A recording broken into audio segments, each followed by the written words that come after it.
Hello बच्चों, कैसे हो आप। उम्मीद करते हैं कि आप सभी स्वस्थ, सुंदर और अपने अध्ययन में लगे हुए हो।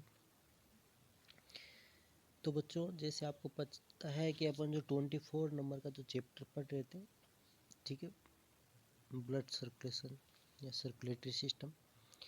तो इसके अंदर जो प्रीवियस वीडियो लेक्चर थे उसके अंदर अपने डिस्कस किया था बच्चों, आपको पता ही होगा कि अपने ब्लड के कंपोजिशन के बारे में बात की थी। ब्लड के कंपोजिशन की बात की, उसमें ब्लड प्लाज्मा की बात करी थी और ब्लड कार्पल्स की बात करी थी। ठीक है, आज एक और इस वीडियो लेक्चर के अंदर जो आज का जो टॉपिक है वो बहुत ही महत्वपूर्ण है और एग्जाम की दृष्टि से बहुत ही महत्वपूर्ण है। दो बार जैसे अपन बात करते हैं, एक या दो नंबर का क्वेश्चन आ सकता है। जैसे 2 नंबर वाले क्वेश्चन आते हैं उनमें से पूछ सकते हैं कि write down the function of the blood. और ये बहुत ही कॉमन है और सभी को पता है बच्चों, आप सभी को पता है कि ब्लड के क्या फंक्शन होते हैं, आप सभी जानते हो। लेकिन जैसे अपन बात करते हैं कि रिवाइज सिलेबस की जिसके आधार पर अपन पढ़ा रहे हैं, और सिलेबस में बोर्ड वही चीज़ डिस्कस करता है, वही चीज़ मांगता है जो सिलेबस में दिया है। तो अपने जो 11 पॉइंट दिए हैं उनका अपन डिस्कस करेंगे। हालांकि जैसे अपन बात है कॉमनली अपन सभी जानते हैं ब्लड के क्या फंक्शन होते हैं, तो जो सिलेबस में दिया हुआ है वो पॉइंट अपन को वहाँ पर एग्जाम के अंदर डिस्कस करने होते हैं। ठीक है, तो आज भी अपन उन्हीं के बारे में डिस्कशन करेंगे। जो पॉइंट दिए ईजी है, तो one by one upon discussion करते हैं। तो 11 पॉइंट है, तो सबसे पहले तो अपन को पॉइंटों को याद रखना है कि फंक्शन ऑफ ब्लड है तो उनके अंदर क्या कौन कौन से पॉइंट्स है वो कंसीडर करने हैं। तो 11 पॉइंट्स है वो कौन कौन से हैं देखते हैं। पहले सबसे पहले तो अपन डिस्कशन करते हैं कि पॉइंट कौन कौन से हैं। तो अपन सभी को पता है बच्चों, सबसे जो महत्वपूर्ण जो फंक्शन है ट्रांसपोर्टेशन ऑफ O2। ठीक है, पहला पॉइंट ये है। दूसरा है ट्रांसपोर्टेशन ऑफ कार्बन डाइऑक्साइड। तीसरा पॉइंट है वो है डिस्ट्रीब्यूशन ऑफ फूड। चौथा पॉइंट है वो रेगुलेशन ऑफ बॉडी टेम्परेचर। पांचवा पॉइंट है वो ट्रांसपोर्टेशन ऑफ हार्मोन। और छठा पॉइंट है प्रोटेक्शन अगेंस्ट द डिजीज। सातवां पॉइंट है बच्चों वो है रिपेयर ऑफ इंजरी। ठीक है, और आठवां पॉइंट है फॉर्मेशन ऑफ ब्लड क्लॉट्स। ठीक है, और नौवां पॉइंट है transport of excretory waste. And जो 10वां पॉइंट है वाटर बैलेंस। ओके, और जो आपके 11वां पॉइंट है डायग्नोसिस ऑफ डिजीज। तो ये 11 पॉइंट है बच्चों, जो 11 पॉइंट है अपन को जैसे यदि एग्जाम में यदि क्वेश्चन आता है तो write down the function of the blood, तो अपन को ये 11 पॉइंट जो बुक्स के अंदर जो दिए हुए हैं, अपने सिलेबस के अंदर दिए हुए, इन्हीं को अपन को डिस्कशन करना है। ठीक है, तो अब वन बाय वन इनका डिस्कशन अपन करते हैं। जैसे अपने बुक्स में जो दिए हैं उन्हीं के आधार पर डिस्कशन करते हैं वन बाय वन। तो सबसे जो पहले जो अपना बात करते हैं बच्चों, तो वो आता है ट्रांसपोर्टेशन ऑफ द O2। अब ये आप सभी को पता है बच्चों कि ब्लड जो होता है वो O2 के ट्रांसपोर्टेशन में हेल्प करता है। बात करते हैं आरबीसी होती है, आरबीसी के अंदर हीमोग्लोबिन पिगमेंट्स पाया जाता है। आप सभी को है पता ही आरबीसी होती है, आरबीसी के अंदर एचबी पाया जाता है। और एक एचबी मॉलिक्यूल के 4 जो फेरस आयन होते हैं वो पाए जाते हैं। प्रत्येक जो ईच जो फेरस आयन है वो बाइंड होता है ऑक्सीजन के साथ, और वो फेरस आयन जो है वो ऑक्सीजन बाइंड करता है और क्या बनाता है, ऑक्सी हीमोग्लोबिन बनाता है। ठीक है, हीमोग्लोबिन किस में करना, ऑक्सीजन बाइंड हो गया हीमोग्लोबिन के साथ में। हीमोग्लोबिन के जो फेरस आयन है उसके साथ क्या अटैच हो गया, ऑक्सीजन। तो हीमोग्लोबिन क्या बन गया, ऑक्सी हीमोग्लोबिन। फिर ऑक्सी हीमोग्लोबिन जो होता है वो क्या करता है, ट्रेवल करता है। ऑक्सी हीमोग्लोबिन क्या होता है, ब्लड में ट्रेवल करता है and reach to the tissue cells and where the exchange of gases take place. वहाँ पर क्या होता है, गैसों का आदान प्रदान हो जाता है। मतलब क्या हुआ कि जो ब्लड के अंदर जो ऑक्सी हीमोग्लोबिन है, मतलब क्या हुआ, हीमोग्लोबिन के साथ ऑक्सीजन बाइंड हो गया, क्या होगा, एक टेम्परेरी कॉम्प्लेक्स बनता है, इसको ऑक्सी हीमोग्लोबिन बोलते हैं। ऑक्सी हीमोग्लोबिन मीन्स क्या, oxygen bind with the haemoglobin. Oxy haemoglobin होता है वो ब्लड के अंदर ट्रेवल करता है और डिफरेंट जो सेल्स होती है, टिश्यू होता है, वहाँ तक पहुँचता है और वहाँ पर ऑक्सीजन को तो टिश्यू या सेल्स को दे देता है, और वहाँ से कार्बन डाइऑक्साइड जो होता है वो उसको लेके आ जाता है। कैसे बच्चों, जैसे बताता हूँ कि एच बी है, ये O2 के साथ बाइंड हुआ और ऑक्सीजन हीमोग्लोबिन बना लिया, ठीक है। ऑक्सीजन फिर ये क्या टिश्यू के पास चला जाएगा, टिश्यू होगा या सेल्स होगी वहाँ पर, तो वहाँ पर क्या होगा O2 और CO2 का एक्सचेंज होगा। मतलब क्या O2 होगा टिश्यू या सेल्स ले लेगी और CO2 होगा वो इसके हीमोग्लोबिन के साथ बाइंड होकर वापस जो होता है बाहर आ जाता है इस प्रकार से। तो ये जो आपको तो ट्रांसपोर्टेशन O2 के अंदर जैसे रहता है, इसका मेन ब्लड का जो फंक्शन है यही होता है कि it's help in the transportation of the O2। लेकिन देखो बुक्स में क्या दिया वो पढ़ते हैं अपन, ठीक है। Haemoglobin of red blood carpals मतलब क्या होगा, ये पिगमेंट्स है which is found in the RBC with O2 in lungs. O2 कहाँ मिलती है हीमोग्लोबिन, लंग्स के अंदर, ठीक है। लंग्स के अंदर जो एल्यूलाई होती है उसकी जो मेम्ब्रेन्स होती है उससे क्रॉस करके ब्लड में चली जाती है, ब्लड के अंदर ये हीमोग्लोबिन के साथ बाइंड हो जाती है, फॉर्म में very temporary complex, this is called oxy haemoglobin. क्या बनता है, ऑक्सी हीमोग्लोबिन होता है and carry to different body tissue and make oxygen available for different oxidising vital activity of sales.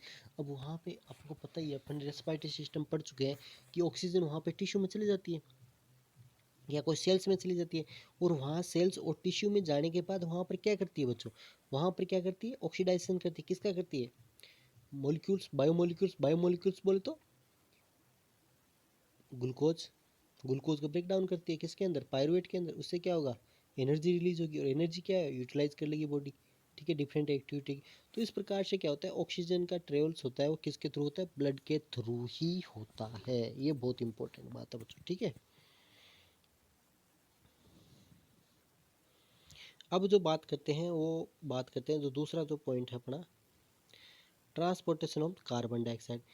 जिस प्रकार से O2 का ट्रांसपोर्ट होता है, O2 कहाँ तक पहुंची थी बच्चों, ट्रांसपोर्ट, दूसरा पॉइंट की बात करें transportation of the carbon dioxide. जिस प्रकार से O2 टिश्यू तक पहुंचती है, तो आपको पता ही है O2 टिश्यू के अंदर C6H12 है, O6 इस ये ऑक्सीजन जो आई थी ये किसके ब्रेकडाउन में काम आती है, इसके, ये जो O2 है इसके ब्रेकडाउन में काम आती है, और क्या बनती है 6CO2, ये रिएक्शन अपन ऑलरेडी पढ़ चुके हैं, प्लस H2, 6H2, तो ये बनती है। तो ये जो कार्बन डाइऑक्साइड बनी है इसके ब्रेकडाउन से ग्लूकोज के, तो ये क्या होता है, जैसे ऑक्सीजन आई, ठीक है, ये ब्लड के थ्रू आई, अब ये CO2 है, ये भी किसके थ्रू, ब्लड के थ्रू ही बाहर एक्सीट आउट होती है। तो यही मैं आपको बताना चाहता हूँ यहाँ पे कि दूसरा जो पॉइंट है transportation of the carbon dioxide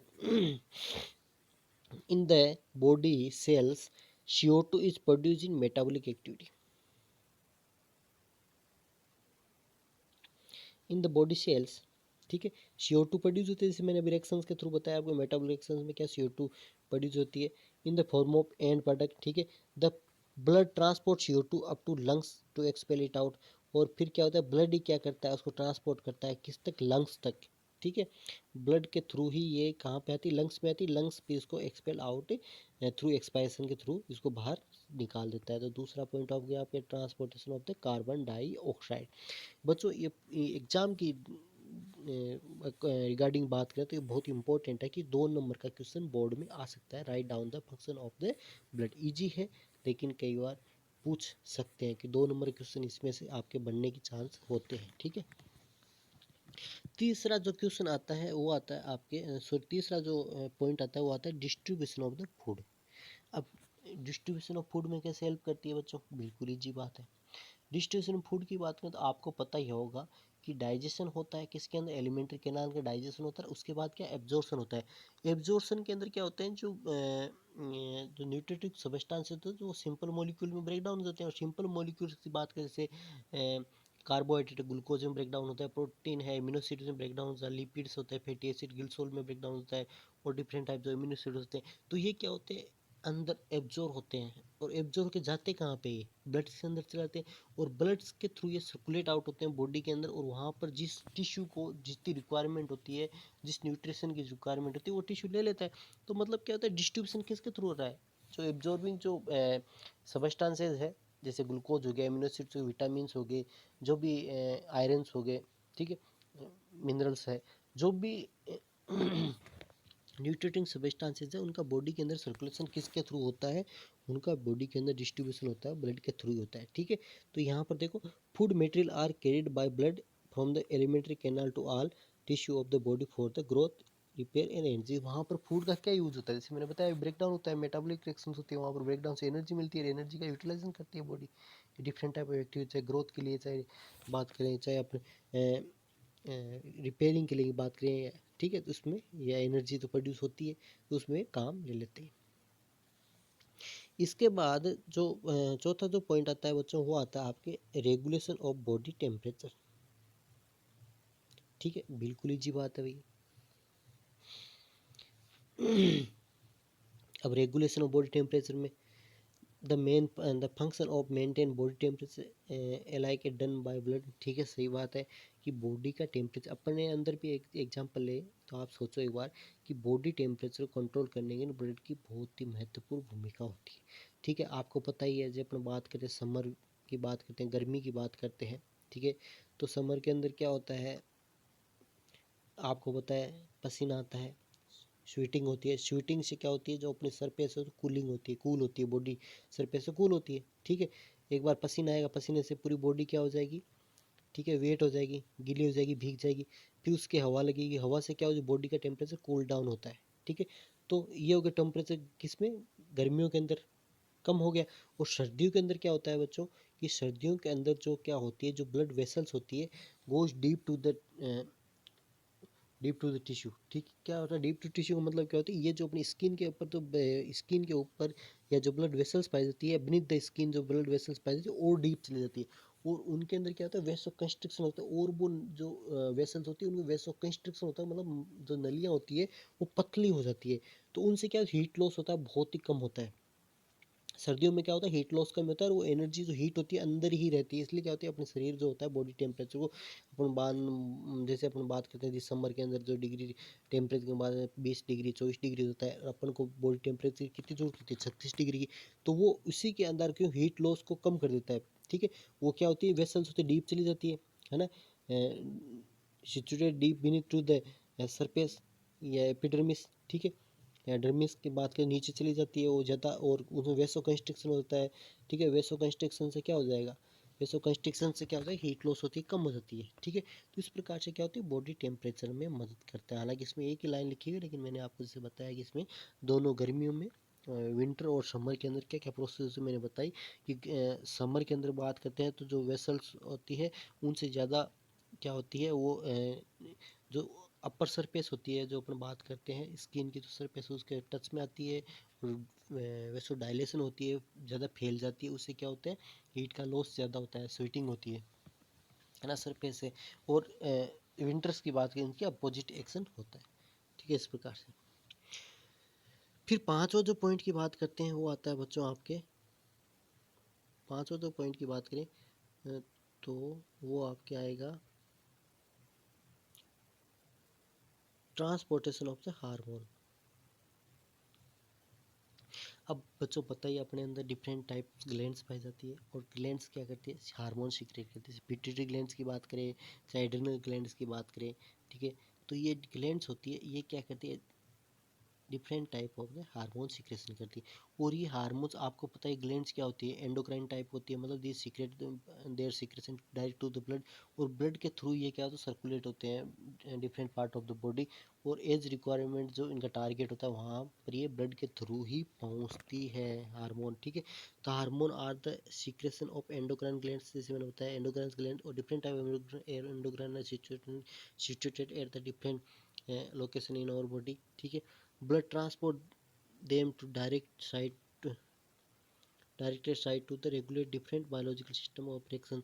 तो ब्लड के द्वारा ही वो ट्रांसपोर्ट होती है एज द डायरेक्टेड साइट्स, मतलब जहाँ पर उनकी जरूरत होती है, और जहाँ पर वो क्या डिफरेंट बायोलॉजिकल एक्शन या रिएक्शन करती है, वहाँ पर ये पहुँचते हैं, किसके थ्रू पहुँचती है, ब्लड के थ्रू ही पहुँचती है, हार्मोन्स की बात है।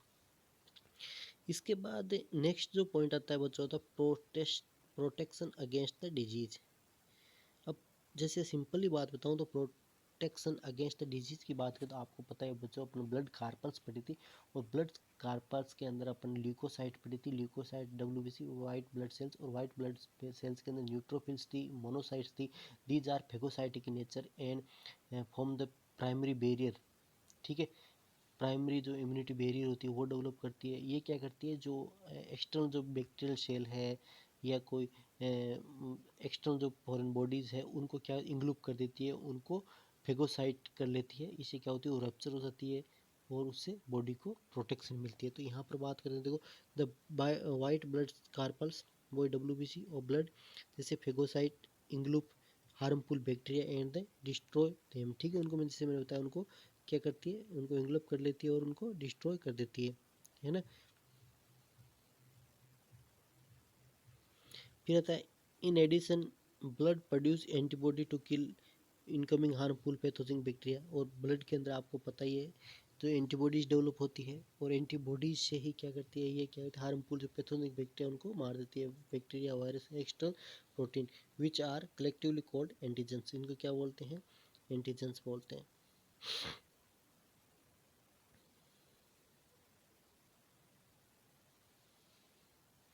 इसके बाद आता है आपके सातवां पॉइंट आता है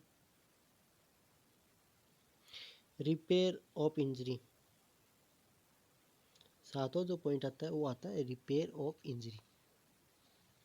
White blood corpuscles have a specific role in healing the wound, injury, damaged body parts. White blood corpuscles or leukocytes inspire the cell of the injured body region of the necessary growth। अब repair of injury की बात करें तो white blood से WBC होती है, वही क्या करती है, हीलिंग। इसके अंदर क्या होती है, बॉडी की जो हीलिंग, या कोई मान लो चोट लग जाती है, घाव लग जाता है, उसको इंजरी को डैमेज बॉडी उसको हीलिंग करने में मदद करती है। ठीक है, वाइट ब्लड पार्ट जो होती है वो इंजर्ड बॉडी है उसको इंस्पायर करती है। ठीक है, हीलिंग के लिए और ग्रोथ के लिए, मतलब जल्दी से डिवाइड होकर वहाँ पर जल्दी से जल्दी इंजरी है वो उसको रिपेयरिंग हो जाए। तो यहाँ पर वाइट ब्लड सेल्स WBC की बात करें तो खुद तो इंजरी या वो जो वुंड होता है उसको हीलिंग में रोल होता ही है, और साथ साथ में ये क्या प्रमोट भी करती है या इंस्पायर भी करती है सेल्स को, ताकि वो ज़्यादा से ज़्यादा मल्टीप्लाई डिवाइड हो या उसके अंदर ग्रोथ हो, ताकि वो इंजर्ड पार्ट हो जल्दी से हील हो या रिक्योर हो। इसके बाद जो नेक्स्ट जो पॉइंट आता है अपना, वो आता है फॉर्मेशन ऑफ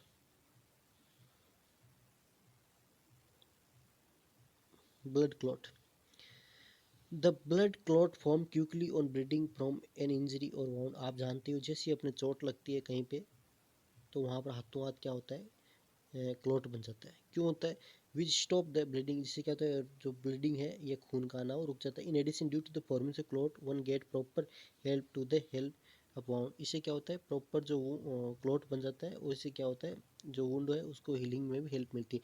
लेकिन क्लॉटिंग होती कैसे है, इसने बुक्स में नहीं लिखा है, लेकिन मैं बता रहा हूँ कि इसके ब्लड्स के अंदर क्लॉटिंग फैक्टर्स पाए जाते हैं। ठीक है, clotting factor help in the these clotting factors circulated in the blood and help in the formation of clot। ठीक है, ये क्या करते हैं, क्लॉट को फॉर्मेशन में मदद करते हैं। इसके बाद आता है जो नौवां जो पॉइंट आता है वो आता है ट्रांसपोर्ट ऑफ एक्सक्रेटरी वेस्ट। ठीक है, अब आपको पता ही है बच्चों, different type of excretory substances are produce in the और body, these are excrete out through the blood. जैसे अपन बात करते हैं जो प्रोटीन है, प्रोटीन के मेटाबॉलिज्म में यूरिया बनता है। ठीक है, ठीक है, और यूरिया इज द, जैसे अपन बात करें अमोनिया बनता है, लेकिन अमोनिया का फिर क्या होता है, इसका डाइवर्जन किस में हो जाता है, यूरिया के अंदर होता है, urea excrete out through the urine. ठीक है, लेकिन जो ये होता है, ये इसका जो फिल्ट्रेशन होता है किसके थ्रू होता है बच्चों, ये फिल्ट्रेशन इनका जो होता है वो किसके थ्रू होता है, ब्लड के थ्रू ही होता है। ठीक है, जो वेस्ट मटेरियल है तो किससे हो जाएंगे, ब्लड के थ्रू ही है कि ट्रांसपोर्ट होते हैं। अब जैसे ब्लड है, ब्लड के थ्रू ट्रांसपोर्ट होकर कहाँ पर होते हैं, किडनी के अंदर, किडनी के अंदर क्या हो गए, फिल्टर हो गए फिर यूरिन के थ्रू एक्सक्रीट आउट हो जाते हैं। तो यहाँ पर इंटरनल प्रोडक्ट, जैसे internal product form due to the metabolism like uric, these are the very poisonous dangerous product end product transport by blood to exit from the body. Blood के थ्रू transport होते हैं, एक्सिट होते हैं body से।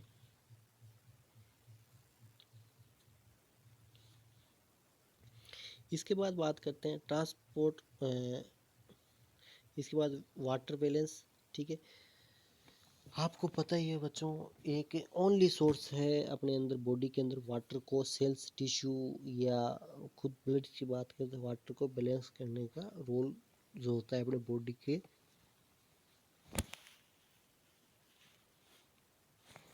Different part जो होते हैं उनके अंदर जो वाटर को बैलेंस करने का काम है वो कौन करता है? ब्लड ही करता है। Water is the most necessary component for the exchange and transport of physical substance. ठीक है, वाटर ही ऐसा कंपोनेंट है जो क्या होता है एक्सचेंज करने में, ट्रांसपोर्ट ऑफ फिजिकल जो सब्सटेंसेस है उनको ट्रांसपोर्ट करने में मदद करता है। All the biochemical reaction are possible only in liquid water medium. और जितनी भी बायोलॉजिकल रिएक्शंस होते हैं आपको पता है, साइटोप्लाज्म होते हैं, साइटोप्लाज्म के अंदर मोर देन क्या होता है वाटर होता है आपको पता है। तो एक मीडियम भी जो होता है, जो रिएक्शन है उनके लिए मीडियम जो प्रोवाइड करता है वो कौन है बच्चों? वो water he. all the biochemical reaction are also possible only in liquid water medium। ठीक है, justify quantity of water is being made available by blood और tissue cells। ठीक है, तो जो सेल्स के लिए बात करते हैं, टिश्यू और सेल्स के लिए जो अवेलेबिलिटी है वो कौन करवाता है? आपके ब्लड ही करवाता है। ठीक है, blood is credited for the excretion of extra body water as it transport the additional body water to kidney. क्या जैसे बात करते हैं कि एक्स्ट्रा बॉडी वाटर है तो उसका एक्सेशन कैसे होता है? किडनी के थ्रू। एडिशनल जो बॉडी वाटर होता है वो किडनी के थ्रू एक्सिट आउट, और जैसे क्या होता है वाटर का जो बैलेंस होता है वो बना हुआ रहता है। ठीक है, क्योंकि ब्लड जो होता है हमेशा आइसोटोनिक के फॉर्म में रहता है। ठीक है, उस आइसोटोनिसिटी के लिए क्या होता है वाटर की एक लिमिटेड जो रिक्वायरमेंट होती है वो ही होती है। ठीक है, यदि ज़्यादा हो जाता है डाइल्यूशन हो जाता है, ज़्यादा पतला हो जाता है, यदि कम हो गया तो डिहाइड्रेशन हो गया, तो वो भी डेंजरस है। तो एक वाटर को बैलेंस बहुत ही ज़रूरी है बॉडी के अंदर, और वाटर बैलेंस जो करने का कार्य है तो कम होता है मान लो ब्लड्स के अंदर तो सेल्स से ले लेता है, और ज़्यादा होता है तो सेल्स को देता है। इस प्रकार से वाटर का बैलेंस बॉडी के अंदर बना रहता है, और वो किसके थ्रू बनता है? वो केवल और केवल ब्लड के थ्रू ही होता है। ठीक है, वो किसके थ्रू होता है? ब्लड के थ्रू ही होता है। इसके बाद नेक्स्ट पॉइंट आता है, वो आता है diagnosis of disease. Diagnosis of disease की बात करें बच्चों तो डायग्नोसिस का मतलब क्या है कि जितनी भी जो अपनी टेस्टिंग होती है ब्लड के थ्रू ही होती है। आपको पता होगा जब भी अपन बीमार पड़ते हैं, कभी कोई बीमार, तो सबसे पहले आपको ब्लड का सैंपल लिया जाता है, क्योंकि ब्लड के अंदर क्या होता है सारी जो कोई भी किसके अंदर कोई रिएक्शंस हो रही है उसके जो एंड प्रोडक्ट बन रहे हैं, इनिशियल प्रोडक्ट बन रहे हैं, जो भी होते हैं या जो भी चेंजेस होता है ब्लड के कंपोजिशन में, उसे आइडिया लग जाता है कि किसी डिजीज़ का एक डायग्नोसिस हो सकता है। तो किसी भी डिजीज़ के डायग्नोसिस के लिए अपन को पॉसिबली ज़रूरी ही है कि अपन ब्लड का टेस्ट करें, तभी से आपको आइडिया हो जाता है कि ब्लड के कंपोजिशन से या ब्लड के अंदर कुछ कंपोनेंट्स के अंदर कुछ चेंजेस हुआ है, या कुछ कंपोनेंट ऐड हुए हैं, कुछ कंपोनेंट्स की मात्रा कम हुई है, तो उससे अपन को आइडिया उस डिजीज़ का लग जाता है। ठीक है, तो इसलिए क्या होता है ब्लड से ही अपन को क्या होता है डायग्नोसिस भी पता चलता है डिजीज़ का। The diagnosis of disease has become possible by blood test. ठीक है, अपन आपको पता है सबसे पहले अपन ब्लड टेस्ट ही करवाते हैं by proper examination of the different component of and chemicals present in the blood। अब होता है जितने कि मैंने बताया कंपोनेंट्स है, कंपोजिशन है उसका ब्लड का, या जो केमिकल्स प्रेजेंट होते हैं ब्लड के, उनके अंदर कुछ भी हेर फेर हुआ है, कुछ भी, जैसे अपन बात करते हैं कि आप सबसे पहले अपन जो डॉक्टर होता है अपन टेस्टिंग करते हैं, सबसे पहले वो जाके ब्लड टेस्ट करता है तो WBC देखता है। यदि WBC की काउंट बढ़ी हुई है, WBC की संख्या जो होती है बढ़ी हुई है, तो क्या हो सकता है? वो कहता है इन्फेक्शन आपकी बॉडी के अंदर। डब्ल्यूबीसी की संख्या क्यों बढ़ती है इन्फेक्शन? क्योंकि डब्ल्यूबीसी इसलिए बढ़ती है कि बॉडी खुद जो होती है वो इन्फेक्शन के अगेंस्ट फाइट करने की कोशिश करती है, इसलिए नंबर्स ऑफ द डब्ल्यूबीसी बढ़ जाती है। और यदि ज़्यादा दिनों तक डब्ल्यूबीसी बढ़ी होती है फिर वो डेंजर होती है अपने बॉडी के लिए, इसलिए वो ज़रूरी होता है उसका जल्दी से जल्दी डायग्नोसिस हो और जल्दी से जल्दी उसका ट्रीटमेंट हो। तो इस प्रकार से क्या होता है जो ब्लड होता है वो एक डायग्नोसिस, डिजीज डायग्नोसिस में भी हेल्प करता है। तो बच्चों आज का जो ये वीडियो लेक्चर था अपना, ये आज का video lecture function of blood, तो मैं एक बार वापस आपको बताना चाहूँगा फंक्शन ऑफ ब्लड है बिल्कुल छोटा सा टॉपिक है, लेकिन बच्चों ये मैंने डिस्कस इसलिए किया है, एक छोटे से टॉपिक है लेकिन इसमें आपको विशेष तौर ध्यान रखना है। कई बार जो ब्लड है उसके function, write down the function of blood, direct board के अंदर 2 नंबर का क्वेश्चन पूछ लिया जाता है, और ये 11 to 11 जो पॉइंट अपन को डिस्कस करने वहाँ पर है। यदि ये अपन को नंबर एक भी नंबर नहीं कटाना तो इसलिए 11 के 11 पॉइंट आपको याद करिए, इनके अंदर ये चीज़ें डिस्कस करनी है। हालांकि ईजी है लेकिन ये एक इम्पोर्टेंट क्वेश्चन यहाँ से बनने के चांस रहते हैं। ठीक है। तो बच्चों आज की वीडियो लेक्चर इतना बहुत है। आगे के वीडियो लेक्चर के अंदर अपन आगे का जो टॉपिक है वो डिस्कशन करेंगे। आज के लिए इतना बहुत है। थैंक्स।